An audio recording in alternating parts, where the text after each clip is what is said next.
Hola, ¿qué tal? Muy buenos días. Hoy es lunes 27 de octubre de 2025. Mi nombre es Aarón Romero Taylor y estamos en Aquí es Noticia, con el gusto, con el placer de saludarle.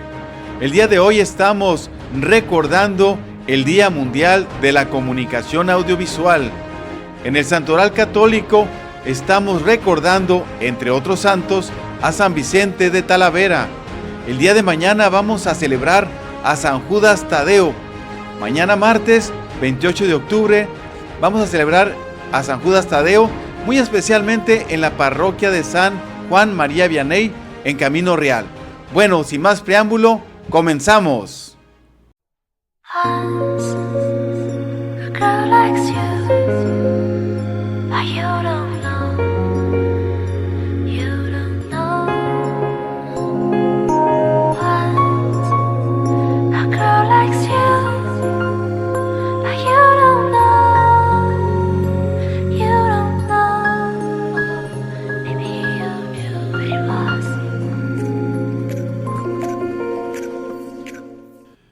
¿Qué le parece si vamos a ver cómo está el clima de hoy? Para la península de Baja California Sur se espera un cielo con nubosidad dispersa durante el día, sin lluvia en la península. Por la mañana ambiente fresco a templado y frío con posibles heladas en sierras de Baja California. Durante la tarde ambiente cálido. Para Baja California Sur las temperaturas máximas serán de 35 a 40 grados. Este día, el ingreso de un nuevo frente frío número 11 sobre el noroeste de México ocasionará vientos con racha de 35 a 50 kilómetros por hora. En dicha región también se prevé oleaje de 2 a 3 metros de altura en la costa occidental de la península. Asimismo, una línea seca que se establecerá sobre Coahuila originará rachas de viento en el norte y noroeste del país.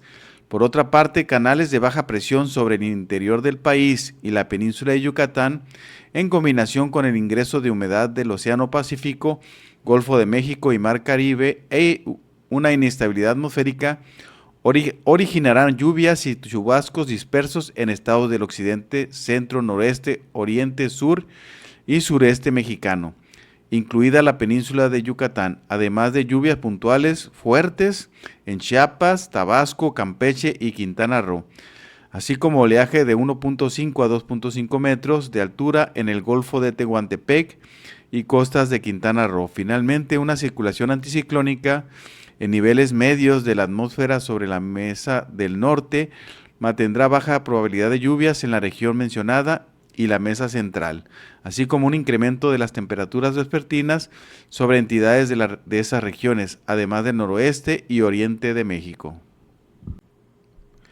El presidente electo de Bolivia, Rodrigo Paz, está consciente de que gobernar el país no será un reto fácil. En entrevista con un medio nacional de México, reconoce que la nación enfrenta graves problemas económicos que demandan soluciones urgentes y subraya la necesidad de cerrar de una vez el ciclo de polarización y división que afirma promovieron los gobiernos del movimiento al socialismo más. Paz, quien asumirá el cargo el 8 de noviembre, apuesta por un nuevo modelo de economía que desconcentre 50% del presupuesto nacional hacia las regiones y señala que Bolivia necesita una reconstrucción institucional. Devolver independencia al órgano judicial luego de años de sometimiento al poder político es una de las prioridades. Sobre la relación con México destaca que los pueblos de Bolivia y México siempre han sido muy cercanos y ese es un tema central. Asegura que nosotros no condicionaremos nuestra política de relacionamiento internacional, comercial o estratégica a las afinidades ideológicas. Bolivia necesita mucho más que eso. ¿Cómo se siente con el triunfo? Doy gracias a Dios primeramente porque sin su ayuda esto no hubiera sido posible. A la gente por confiar en que podemos hacer un buen gobierno, porque aquí no ganó Rodrigo Paz Pereira, ganó Bolivia, porque en democracia ganamos todos. Muchos lo llamaron la sorpresa de Bolivia. ¿Qué significa para usted haber ganado la presidencia de su país? Una gran responsabilidad porque Bolivia atraviesa grandes problemas económicos que demandan soluciones urgentes, además de la necesidad de cerrar de una vez el ciclo de polarización y división que promovieron los gobiernos del movimiento al socialismo más. Nuestros objetivos son aplicar las medidas necesarias para estabilizar la economía, asegurar el abastecimiento de combustible, un tema especialmente grave en el último año, pero sobre todo frenar la inflación que ha golpeado el presupuesto de las familias. ¿Qué opinión tiene de los gobiernos de Evo Morales y Luis Arce aún en el poder? La opinión la dio el pueblo boliviano en las elecciones del 17 de agosto y 19 de octubre. El movimiento al socialismo tiene menos de 5% de respaldo y los otros candidatos que promovían del mismo tronco político estuvieron todos por debajo del 8%. El presidente Arce, al que le queda muy poco tiempo en el poder, tiene 90% de rechazo y Evo Morales también ha quedado fuera, ya no está en la referencia de la gente. Eso dice mucho de lo que fueron sus gobiernos. ¿Qué diferencia hubo entre usted y el candidato expresidente Jorge Quiroga? ¿Por qué cree que la gente votó por usted para ser presidente? Hace casi 70 años hubo un presidente, Gualberto Villarroel, que dijo una frase que para mí tiene un significado muy profundo. No soy enemigo de los poderosos, pero soy más amigo de los pobres y humildes. Eso resume mi manera de ver y sentir las cosas. ¿Cuál es el panorama que ve usted en Bolivia en estos momentos y cuáles son los cambios urgentes que el país necesita?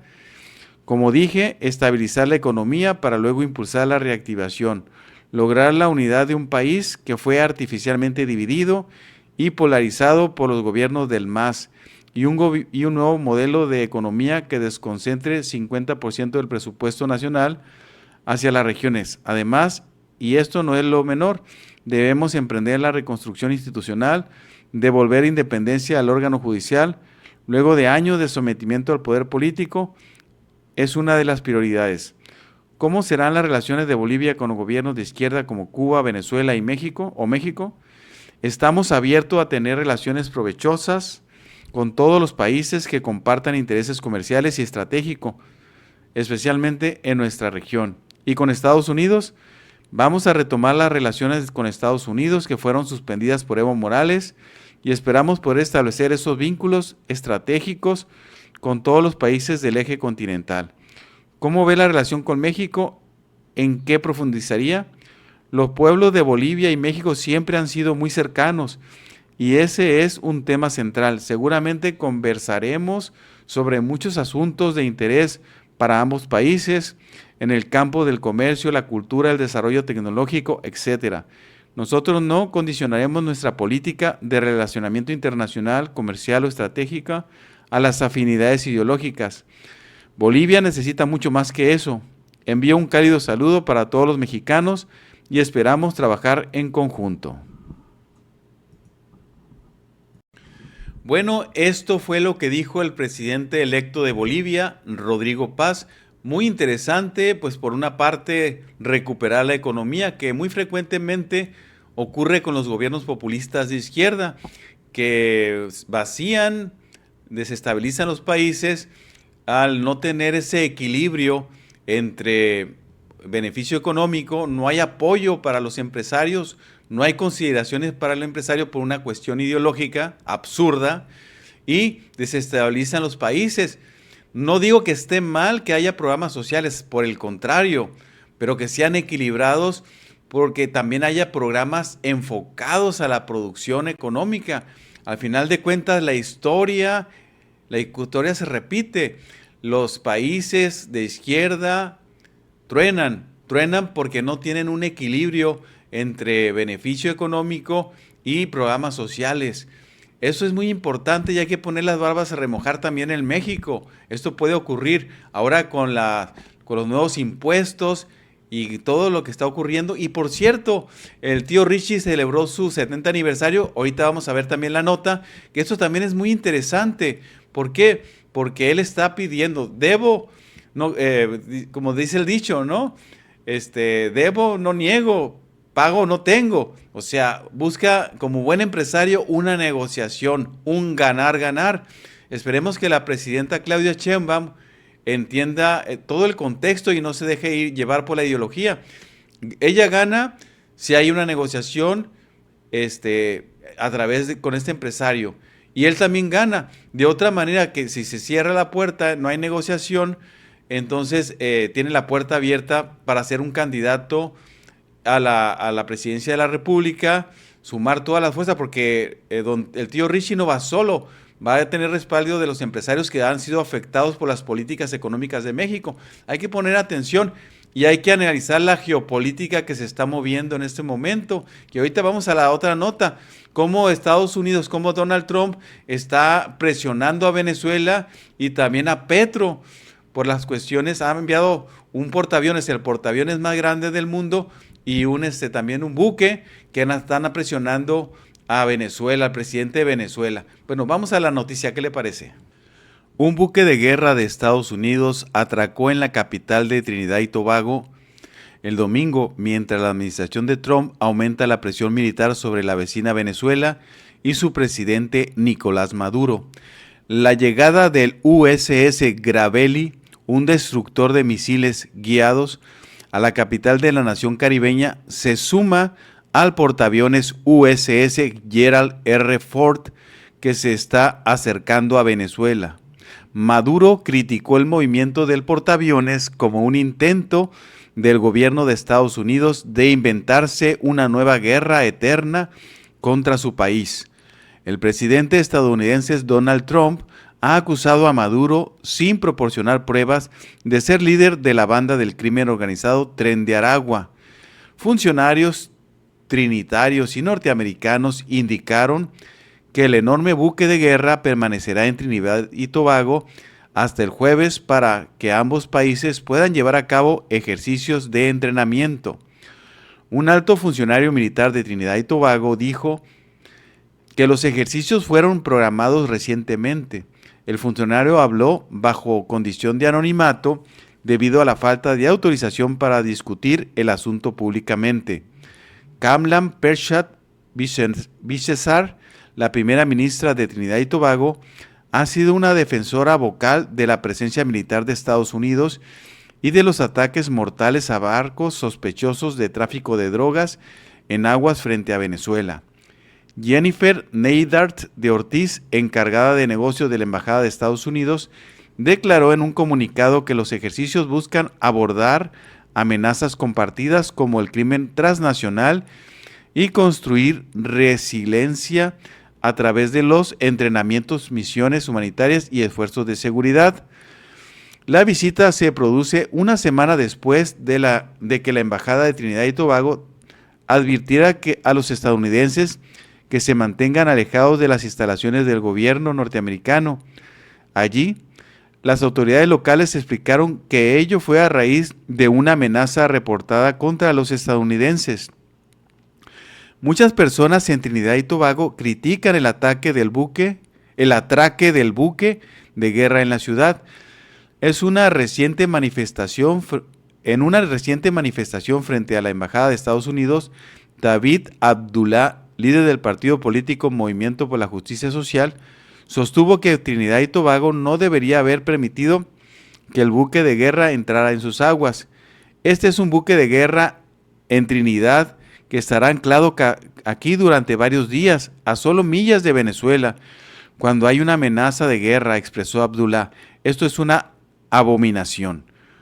Maricom, un bloque comercial regional compuesto por 15 países del Caribe, ha pedido diálogo. Trinidad y Tobago es miembro del grupo, pero Pershat Bissessar ha dicho que la región no está en una zona de paz, citando el número de asesinatos y otros crímenes violentos. Bueno, ahí vimos las fotografías tanto del buque como del portaaviones más grande del mundo, Gerald R. Ford. ¿Sabían ustedes que este portaaviones mide más de 300 metros? Puede llevar más de 75 aviones de combate y además para su operación ocupa 4,500 personas entre soldados, entre el personal de marinos que conducen el portaaviones. Bueno, es impresionante y bueno, ¿cómo no va a ser intimidatorio? Pues esto también es una muestra de cómo Estados Unidos, de cierta manera, está, es el único país que está aplicando políticas fuertes. Ya también prohibió la ideología de género. Bueno, son países que están luchando por detener sobre todo el tema del crimen organizado, ¿no? Que acusa, por ejemplo, el presidente Trump de que hay vinculación entre ciertos países de izquierda con el crimen organizado. Bueno, pues vamos a ver en qué va a parar todo esto. Lo que sí, como le digo, es impresionante estos dos monstruos, ¿no? Estos dos buques. Qué bueno que han puesto a temblar a Nicolás Maduro allá en Venezuela. Vamos a continuar a ver cómo le fue al tío Richie, a Ricardo Salinas, este empresario endeudado que, bueno, mostró músculo el día sábado allá en la Ciudad de México. Más de 22,000 jóvenes se dieron cita con el tío Richie en un evento que llevaba un mensaje doble. Por una parte, mostrar músculo, por otra, quiero negociar, ¿no? En el discurso. Vamos a ver un poquito de las imágenes del evento del tío Richie y bueno, el mensaje que...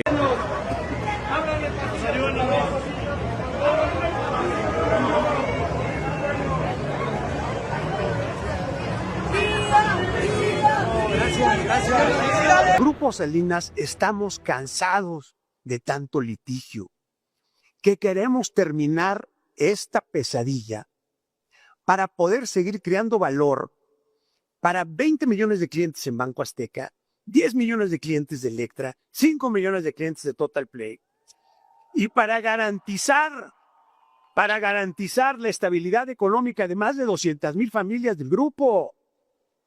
Ya queremos terminar con esto, queremos pagar.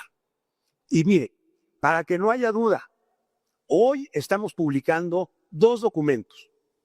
El primero, un escrito de hace 10 días que le mandamos al SAT, donde estamos solicitando que nos diga cuánto es lo que hay que pagar para poder liquidar. Este es el México que yo quiero y aspiro ver un día. Y yo se lo reitero, con la chispa del alma, con actitud, con esfuerzo, sí se puede. Y ese es mi llamado hoy. Yo los convoco a que juntos cambiemos el entorno, juntos para que todos los mexicanos brillemos y a todos nos vaya mejor. Eso es lo que necesitamos. Bueno, este fue parte del mensaje de Ricardo Salinas, el propietario de Televisión Azteca, Banco Azteca, Electra, y bueno, que está seriamente endeudado, que ha tenido varios litigios, y bueno, busca un acercamiento con la presidenta de la República, solicitando pues una negociación. Bueno, tenemos que ver, no ver a la persona solamente, sino que tenemos que ver las fuentes de empleo que produce. Y yo pienso que ahí está el secreto, una buena negociación. Si bien es cierto, es millonario, él dice que son 3 días del gasto de México, pues es un empresario, es una empresa, y como buen empresario va a buscar la negociación, va a buscar los acuerdos. Ahí va a estar la sabiduría de la presidenta Claudia Sheinbaum. Sí, se sostiene en esta, ahora sí que en esta postura ideológica de no negociar. Recordemos que históricamente la izquierda, como Petro, como los movimientos de los 70s, expropiaban las propiedades, secuestraban o secuestran empresarios para financiar los movimientos de izquierda. Eso es una realidad y está documentado en varios libros, incluso en un libro de Sergio Aguayo que se llama La Charola, la historia de los servicios de inteligencia en México. Hay varios libros que documentan este tipo de expropiaciones ideológicas. Yo mismo entrevisté en alguna ocasión uno de esos guerrilleros mexicanos de Guadalajara en una presentación de un libro muy interesante de Eleazar Gámez Garrascón. Ahí tuve la oportunidad de hablar frente a frente con uno de esos ahora sí que guerrilleros urbanos que estuvieron ahora sí que encarcelados por por hacer este tipo de expropiaciones. Es importante ver que un país se sostiene con su economía. No podemos, yo le llamo la flor de la abundancia. Si la corriente de izquierda, si el marxismo plantea algo, yo creo que está rebasado por las realidades. Ya está comprobado que el planteamiento debe ser de otra manera. Sí, programas sociales, sí, el beneficio para todos. Lo que ocurre es que con las nuevas ideologías de izquierda, sobre todo latinoamericanas, buscan ponerle el pie en el cuello al pueblo y no buscan el beneficio para todos. Todo el pueblo, incluye también los empresarios. Ricardo Salinas es inteligente, hasta se puso el tío Richie, ¿no? Y es que muchos jóvenes lo siguen. La verdad, como decía mi maestro de administración de la publicidad, por medio de una imagen nos mostraba que todo mundo escapa del peligro. Todo mundo queremos el bien. Nadie quiere el mal para uno. Y así también las propuestas deben ser de beneficio para todos. Los jóvenes, ¿usted cree que los jóvenes están empedernidos con ideologías caducas? ¿Que ya caducaron de esas ideologías de izquierda? No. Será uno que otro trasnochado del CCH, de la UNAM o de la UDG, pero no. La mayoría de los jóvenes quieren el progreso. Claro que dicen bienvenido a las becas, claro que sí, bienvenida para ellos. Pero todos quieren progresar, es lo natural, es antinatural el querer impedir el progreso. Y estoy hablando del progreso económico. Entre mejor economía, más ayuda social. ¿No le parece algo lógico? Y en otras noticias, estas ya locales, esta mañana trabajadores de la sección 61 junto con su líder se manifestaron afuera de la Secretaría de Salud. Pues ahora sí que vamos a escuchar cuáles fueron los reclamos. Estuvieron ahí, falta de medicamentos, plazas que se movieron. Pues vamos a escuchar a la líder sindical qué fue lo que pasó. Vamos. Sí, muy buenos días, gracias por estar aquí presente, apoyando a toda la base trabajadora, por supuesto. Estamos muy comprometidos y seguimos como el primer día. Hoy fue la necesidad de hacer una manifestación pacífica, por supuesto, con una gran causa, con una razón, en el derecho de las condiciones generales de trabajo, pero a la defensa de las condiciones generales de trabajo, que aquí presente todos los trabajadores, que no hemos dejado, por supuesto, las áreas descuidadas en ningún momento. Aquí son trabajadores que tenían la disponibilidad, pero sobre todo la responsabilidad de no dejar las áreas. Hemos agotado todas las instancias, además justas, además legales, y esta es una manifestación legítima, que lo marca el estatuto dentro de una asamblea que realizamos el día viernes.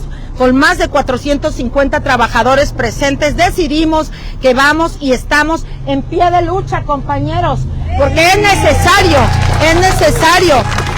Estamos con la gran falta de recurso humano en la Secretaría de Salud. Dentro de los centros de trabajo no tenemos la suficiencia plantilla del recurso humano. Eso nos obliga, por supuesto, como compañeros, como trabajadores, como sindicato, y lo marca el estatuto, como sindicato nos obliga a dar esa lucha constante de mantener las unidades con una plantilla suficiente. Aparte de que no hay insumos también, aparte de otras situaciones que no se han venido cumpliendo. Bueno, eso fue esta mañana en las oficinas de la Secretaría de Salud.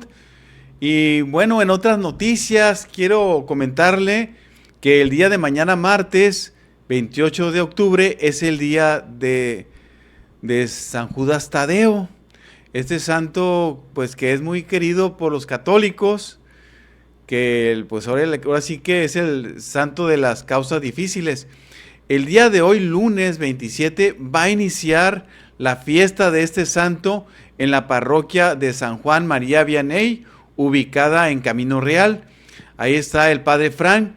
El día de hoy, lunes, va a iniciar esta fiesta y va a continuar hasta el martes con una procesión. Y bueno, pues esta es una invitación a todas las personas que siguen la devoción a San Judas Tadeo, o que gustan de hacer promesas por casos difíciles, pues en San Juan María Vianney, a partir de las 6 de la tarde y hasta las 8 de la noche, pues va a haber una fiesta ahí. Tienen al santo en tamaño, ahora sí que en tamaño persona, ahí en la parroquia, y luego va a haber una peregrinación mañana martes. Y bueno, a esas personas que son devotos de San Judas, pues es este mensaje. Ahí en San Juan María Vianney, hoy lunes y mañana martes van a celebrar a San Judas Tadeo. Vamos a otras noticias. Y también el Centro de Integración Juvenil está invitando ahora en el mes de noviembre a un ecomercado. Vamos a entrevistar, yo creo, la próxima semana a la directora del Centro de Integración Juvenil y a los organizadores de este ecomercado para que nos platique de qué trata. De entrada vemos aquí, nos envió Beatriz Aranda Lozoya, la directora, este flyer, ahí usted lo está viendo en su pantalla.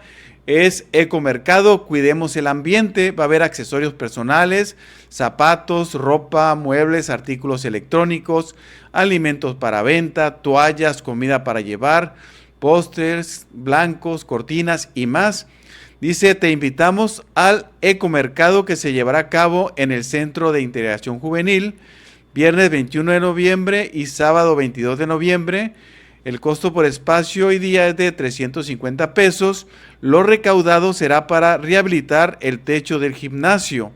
El Centro de Integración Juvenil está ubicado en calle Oaxaca y esquina con Chiapas, en la colonia Prensa y Radio.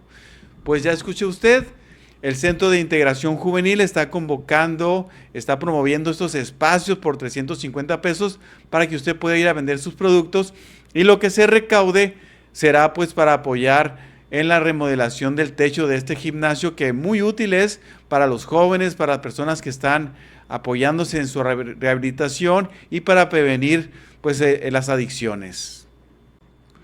Bueno, y también este viernes 31 de octubre en la parroquia del Inmaculado Corazón de María, ubicada en Boulevard Padre Quino, esquina con Reforma, se va a llevar a cabo en el auditorio nuevamente la conferencia Vida y Virtudes del Venerable Padre Juan de Ugarte, dictada por el distinguido maestro doctor Cialtiel Enciso Pérez. Va a ser de entrada gratuita.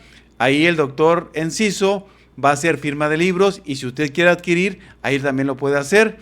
Es importante porque nos habla de detalles inéditos de este misionero. Esto se hace en el marco del mes de las misiones de la Iglesia Católica, y también por el 5º aniversario de la beatificación del fundador de los Caballeros de Colón, el padre Michael J. McGivney. Entonces va a estar muy interesante, va a ser entrada gratuita, ahí en el Inmaculado Corazón de María, la conferencia Vida y Virtudes del Venerable Padre Juan de Ugarte.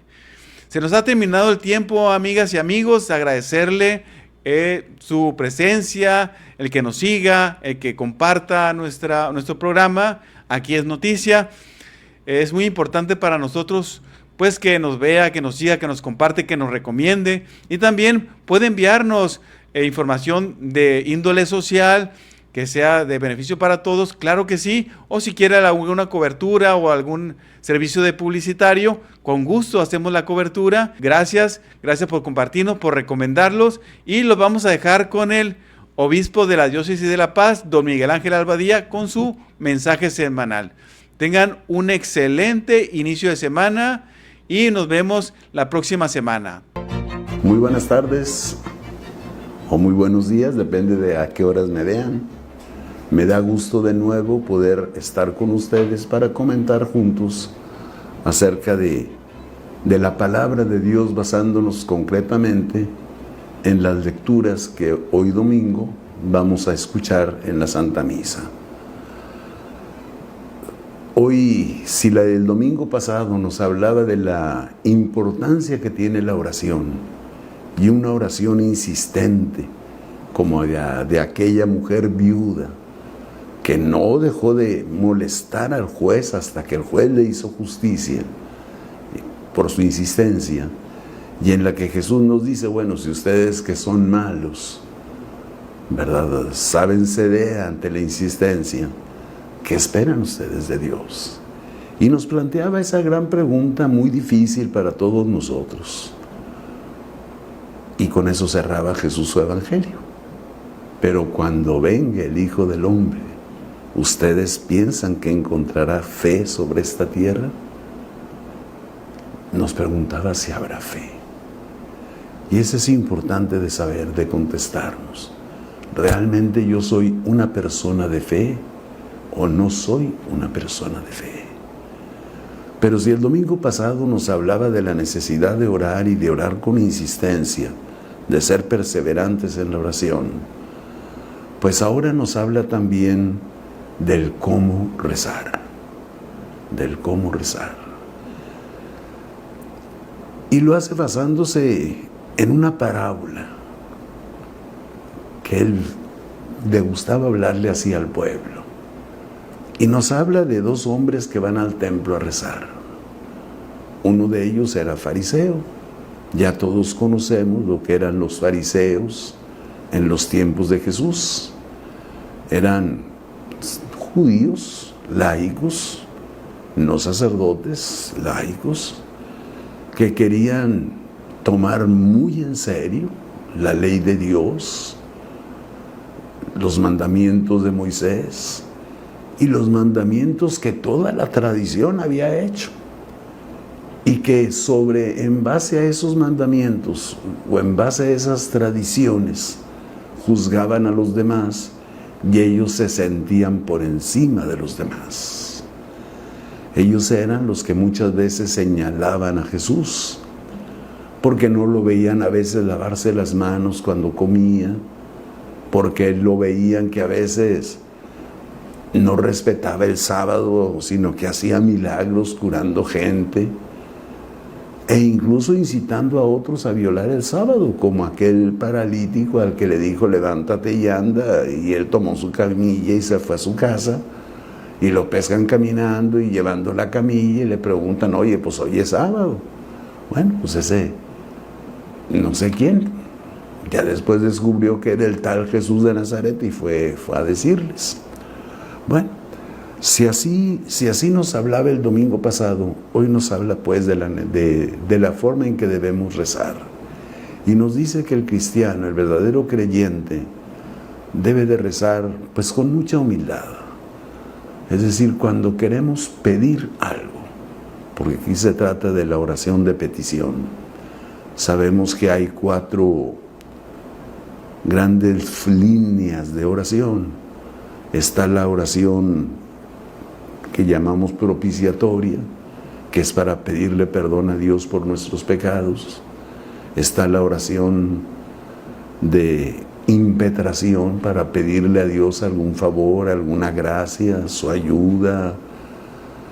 Está la oración de acción de gracias, porque Dios nos ha concedido aquello que le pedimos, o incluso más de lo que pedíamos, o incluso algo que nunca pedimos y que solamente su bondad y su generosidad lo hizo llegar a nosotros.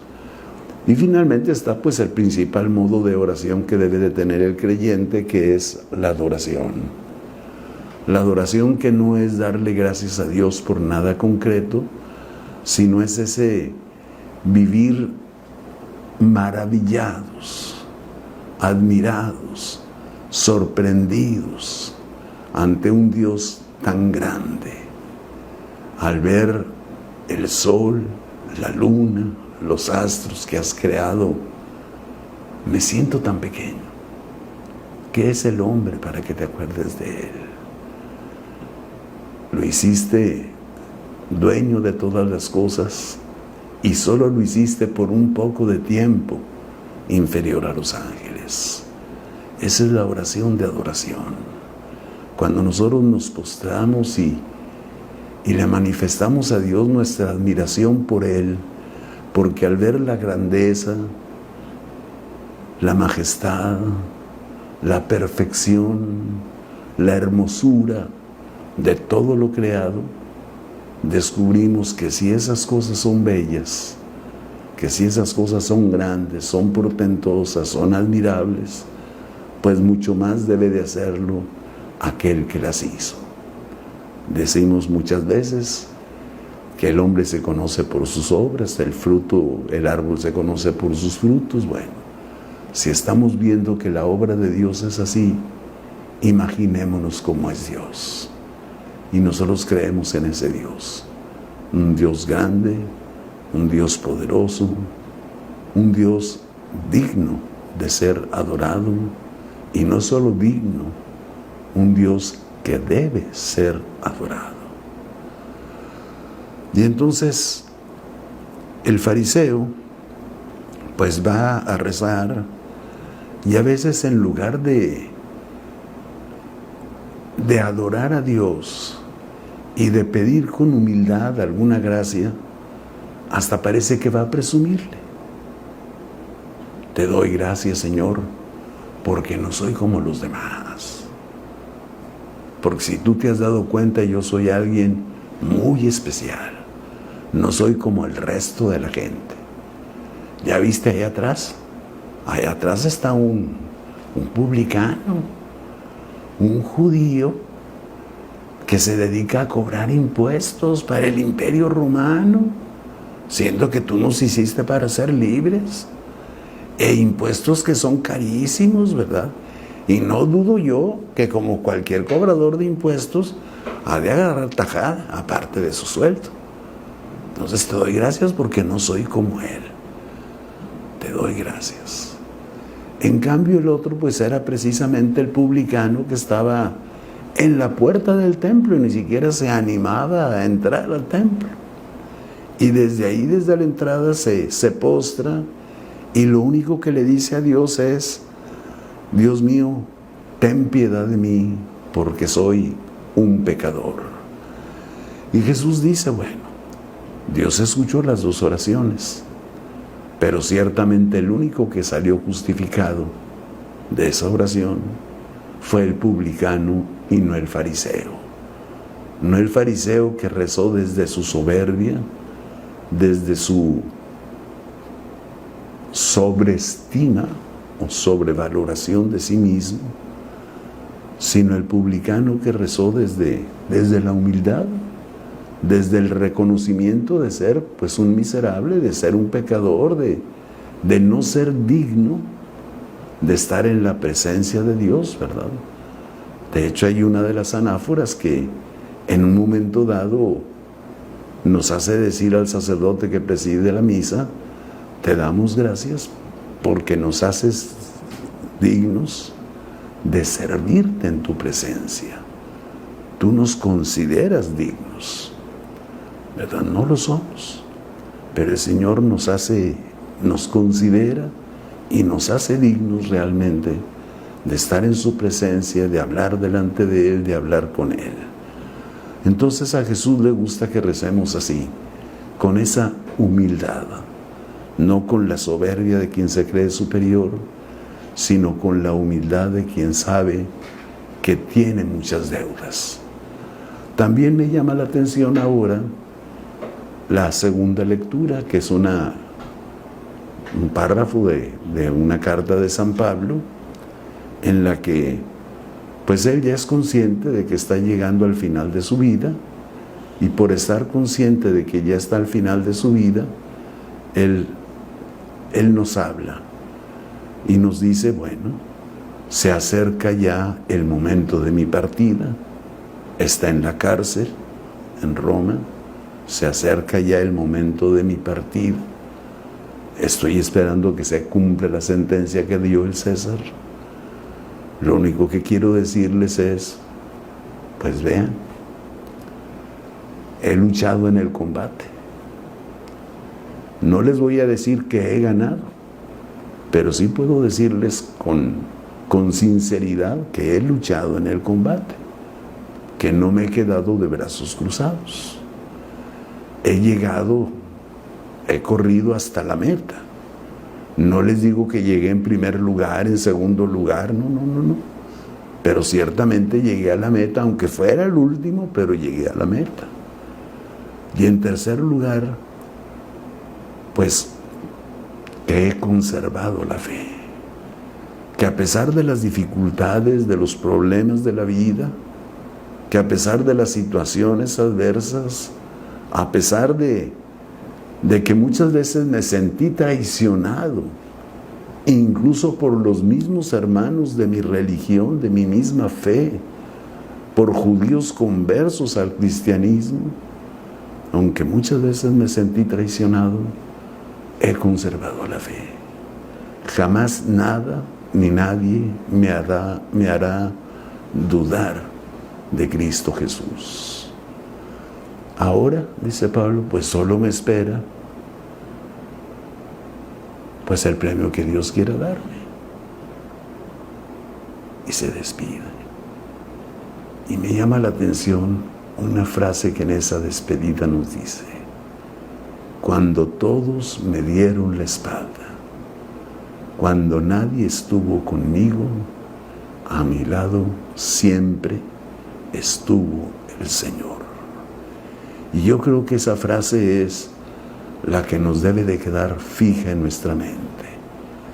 Aunque tú sientas las situaciones adversas, aunque tú te sientas solo, aunque tú te sientas traicionado por tus padres, por tus hijos, por tus hermanos, por tu familia, por tu esposa, por tu esposo, aunque te sientas traicionado por aquellos que se decían tus amigos, pues nunca dudes de que Dios siempre estará contigo.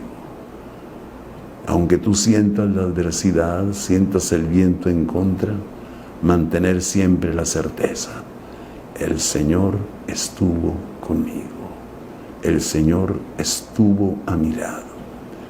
Y ese estar conmigo, estar a mi lado, no es solo una cuestión física, sino es sobre todo una cuestión así moral, afectiva, de decir: sé que Dios nunca me ha dejado de amar, sé que yo he sido infiel, sé que yo he sido un pecador, sé que tampoco soy digno de que Dios me dé un premio, pero yo sí sé que Él ha estado conmigo, aun en los momentos en que yo estaba en el fango, en el pecado, ¿no? Y San Pablo lo dice, pues consciente también de su vida. Él mismo narra en varios momentos, en varias comunidades, su vida, sus tiempos en que era fariseo, en que se creía superior a los demás, en que metía y se gloriaba de meter cristianos a la cárcel y de despojarlos de sus bienes, de la forma como se gloriaba de haber participado en el asesinato de Esteban, el primero de los mártires cristianos, el diácono Esteban, y como un día, cuando se dirigía a Damasco, precisamente para llevar a la cárcel a los cristianos que vivían en Damasco, pues el Señor lo hizo caer. Lo hizo caer. ¿Qué significa ese caer? Pues no se sabe. Algunos dicen que iba a caballo y que se cayó del caballo, otros dicen que iba caminando a pie y se cayó. Lo que sí sabemos es que cayó en la fe. Cuando él llegó a Damasco, él se sentía ciego y estaba ciego. No podía ver nada. En el momento en que lo bautizan, se le abren los ojos y vuelve a recuperar la vista. Se levanta. Y con esa humildad de quien sabe que fue un pecador que encontró misericordia, es así como San Pablo nos habla y como San Pablo reza.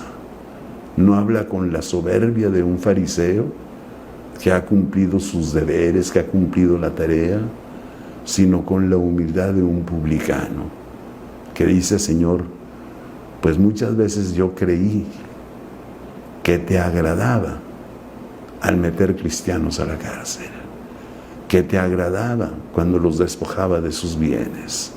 Yo creí que estabas feliz cuando participé en la muerte de Esteban, pero ahora me doy cuenta de que no te conocía, de que mientras no conocía a Jesús, no te conocía a ti.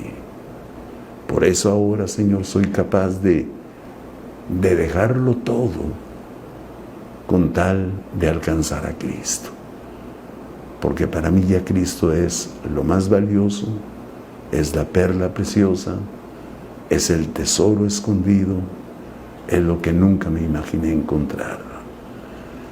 Y desde esa gratitud y desde esa humildad, Pablo reza y Pablo se presenta con esa certeza: el Señor estuvo a mi lado. Muchas veces se sintió traicionado, les decía, incluso por los mismos creyentes. Muchas veces, pues incluso le reclama a Pedro, ¿verdad?